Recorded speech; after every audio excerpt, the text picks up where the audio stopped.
¿Qué sucede cuando una presa decide convertirse en depredador? Durante décadas, Europa observó impotente cómo un imperio se tragaba reinos enteros, las fortalezas se desmoronaban, las fronteras desaparecían, ejércitos que alguna vez parecieron invencibles fueron dispersados como polvo en el viento, y entonces, en un frío invierno de 1476 sucedió algo que nadie esperaba. El casado se dio la vuelta, dejó de huir, y por primera vez en memoria viva atacó. Ahora detente un segundo, piensa en lo que eso significa. Imagina que has pasado toda tu vida viendo cómo tus vecinos eran devorados por una fuerza tan poderosa, tan implacable, que la resistencia parecía inútil. Tu padre lo vio suceder, tu abuelo lo vio suceder. Y de repente alguien dice, ya no vamos a esperar a que vengan a nosotros, vamos a ir hacia ellos. Esa decisión, ese único momento de desafío lo cambió todo. Y todo se centró en una fortaleza de la que la mayoría de la gente nunca ha oído hablar. Déjame llevarte al mediados del siglo XV. El sureste de Europa era una región que vivía en constante temor. El Imperio Otomano había estado avanzando a través de los Balcanes durante años. Y lo que comenzó como incursiones ocasionales se había transformado en algo mucho más permanente. Al principio la gente creía que las tormentas pasarían, los ejércitos vendrían, lucharían y eventualmente serían. Así funcionaban las guerras, ¿verdad? Sobrevives a la violencia, reconstruyes, la vida continúa, pero esta vez fue diferente. Los ejércitos llegaron y nunca se fueron. Serbia cayó. Luego Bosnia. Fortalezas que habían permanecido en pie durante generaciones de repente ondeaban banderas diferentes. Guarniciones que se suponía temporales se volvieron permanentes. Líneas de suministro que fueron construidas para campañas se convirtieron en infraestructura para la ocupación. El mapa se estaba redibujando en tiempo real. Y todos los que observaban entendían lo que significaba. La frontera no se estaba desplazando, se estaba colapsando. Para el reino de Hungría, esto creó una situación imposible. Toda su estrategia defensiva se había construido sobre una idea simple. La distancia protege. Los ríos frenan a los enemigos. Las fortalezas fronterizas dan tiempo para que lleguen los refuerzos. Mientras la amenaza permaneciera inestable, mientras el control otomano en el sur siguiera siendo precario, este sistema funcionaba. Pero para la década de 1470, esa inestabilidad había desaparecido. Presencia otomana ya no era temporal.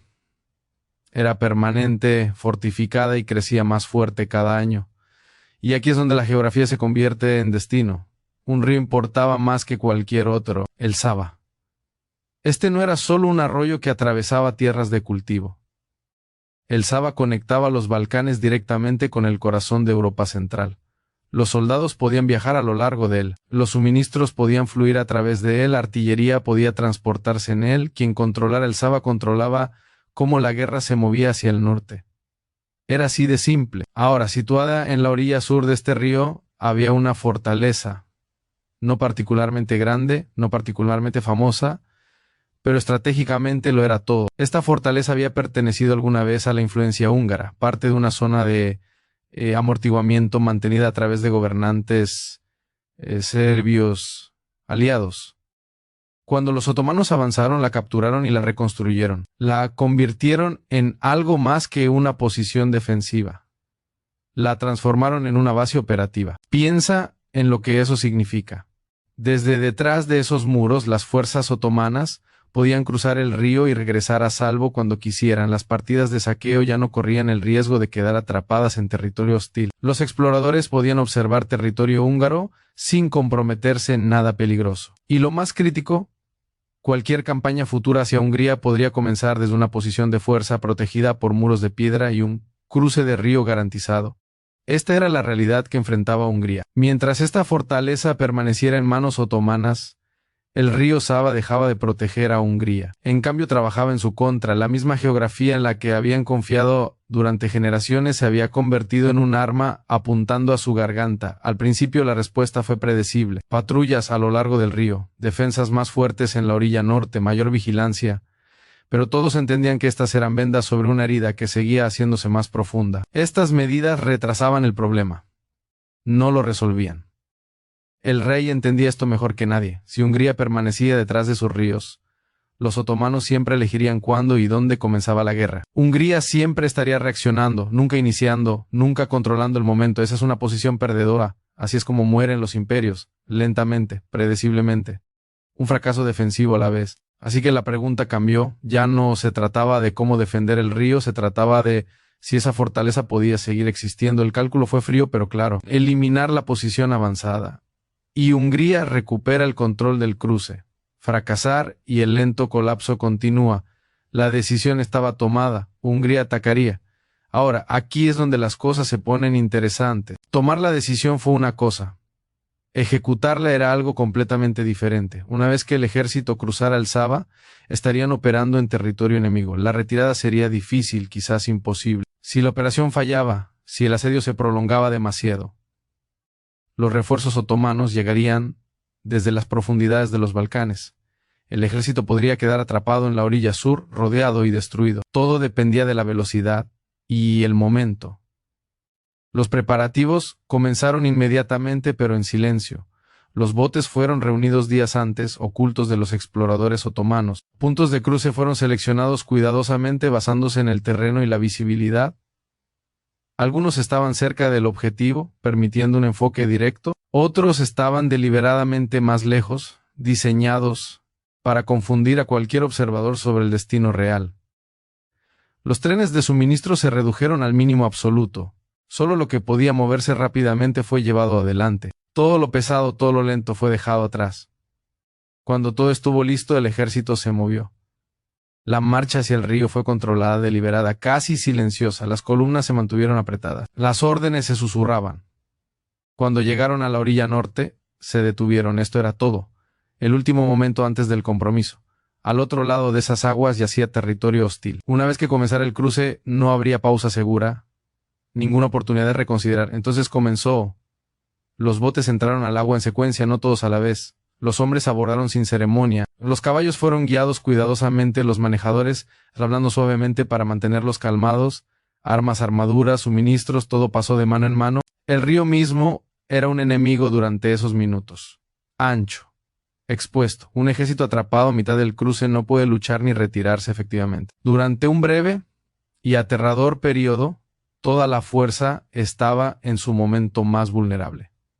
Pero no se detuvieron. A medida que las primeras unidades alcanzaban la orilla sur, no esperaron a todos los demás. Formaron filas inmediatamente. Los exploradores avanzaron para asegurar el terreno circundante. Los comandantes mantuvieron el impulso, empujando la fuerza hacia adelante antes de que cualquier respuesta organizada pudiera materializarse. Solo después de que suficientes tropas hubieran cruzado, el ejército estabilizó su posición. El cruce estaba completo. El ejército húngaro ahora se encontraba en territorio otomano, y desde ese momento el tiempo trabajaba en su contra. Cada hora de retraso aumentaba la posibilidad de que llegaran refuerzos, cada pausa hacía menos probable la retirada.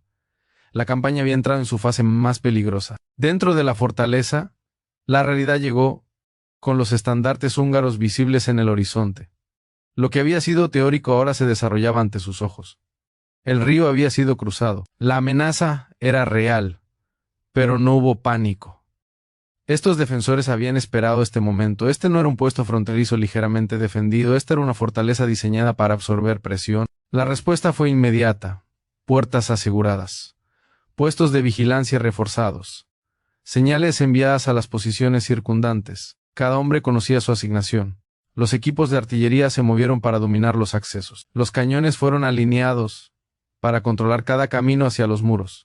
Los suministros fueron contados, las fuentes de agua protegidas, munición redistribuida a los sectores, con mayor probabilidad de enfrentar un ataque.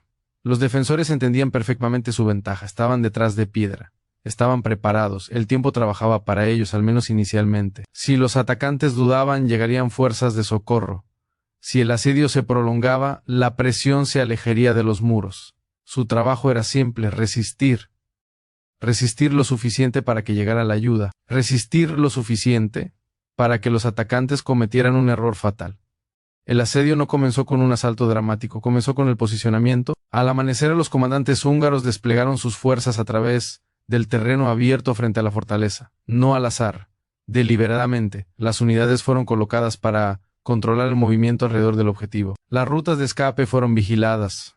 Los accesos abiertos fueron medidos por distancia y cobertura. El objetivo era simple: aislar la fortaleza, luego aplicar presión. Las obras de tierra comenzaron a elevarse. Se construyeron pantallas protectoras para resguardar a los hombres del fuego proveniente de los muros. Este era un trabajo cuidadoso y metódico, no dramático, no emocionante, solo implacable. La artillería siguió de cerca, posicionada donde los cañones pudieran golpear los muros mientras permanecían protegidos. Los equipos probaron sus alcances, ajustaron sus ángulos, corrigieron su puntería. Solo cuando todo estuvo perfecto comenzó el fuego. Los primeros disparos resonaron por el valle. La piedra tembló. El polvo se elevó. La fortaleza respondió inmediatamente. Los cañones otomanos devolvieron el fuego desde posiciones preparadas. El asedio había entrado en su fase activa. Los días pasaron.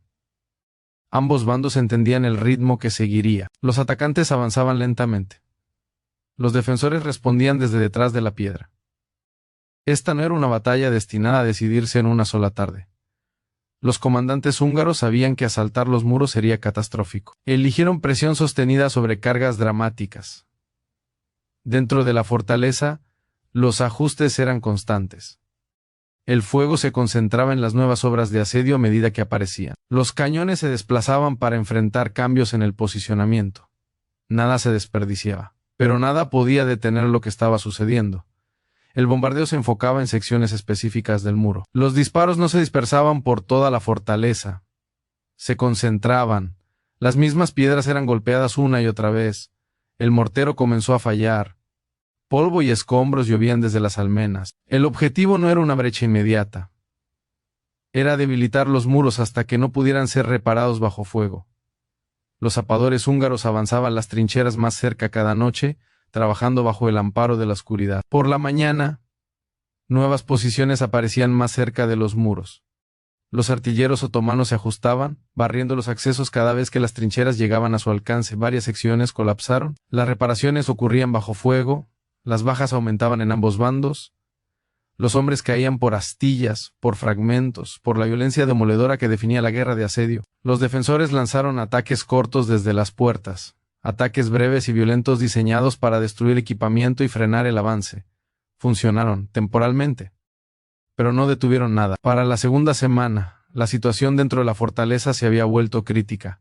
Una sección del muro había sido atacada durante días. La piedra se había destrozado. El mortero había fallado completamente. Las reparaciones temporales ya no aguantaban. Cada intento de reconstruir era recibido con fuego inmediato y devastador. Los defensores ya no podían permanecer con seguridad en esa sección del muro. Y ese fue el punto de inflexión. Una vez que un muro no puede ser tripulado, no puede ser defendido. La artillería aumentó su cadencia de fuego. La infantería avanzó a través del humo y el fuego de los cañones hacia la brecha. La resistencia llegó. Fuego de armas pequeñas desde posiciones cercanas. Proyectiles desde las torres restantes. Pero la defensa estaba fragmentada. Ya no había una línea continua de fuego. La brecha se ensanchó. Las piedras colapsaron hacia adentro. Los defensores retrocedieron. La guarnición enfrentó una elección final. Continuar luchando dentro de una fortaleza destruida o preservar lo que quedaba.